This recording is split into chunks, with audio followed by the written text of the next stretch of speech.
জঙ্গলের মধ্যে একজন লোককে বিশাল বড় এক বাঘ পেছন থেকে তাড়া করলো। তখন সেই লোকটি প্রাণে বাঁচার জন্য তার সামনে থাকা একটা কূপের রশি ধরে কূপের মধ্যে ঝাঁপ দিল। লোকটি যখনই নিচের দিকে তাকালো, দেখতে পেল কূপের নিচে বিশাল বড় এক অজগর সাপ হা করে আছে তাকে খাওয়ার জন্য।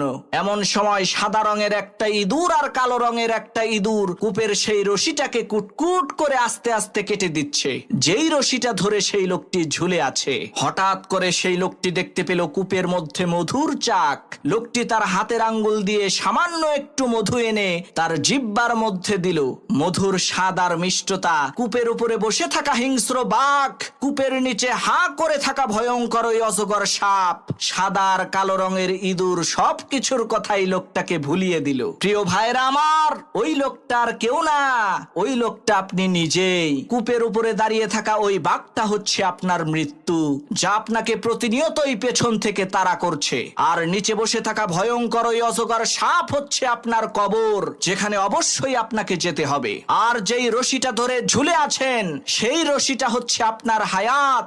সাদা রঙের আর কালো রঙের যেই দুইটা ইঁদুর কুটকুট করে আপনার হায়াতের রশিকে কেটে দিচ্ছে, সেই দুইটা ইঁদুর হলো দিন আর রাত। আর এত বিপদে থাকার পরেও আপনি যেই মধুটুকু খাচ্ছেন, সেটা হচ্ছে দুনিয়া। এই মুহূর্তে যেখানে আপনি ডুবে আছেন।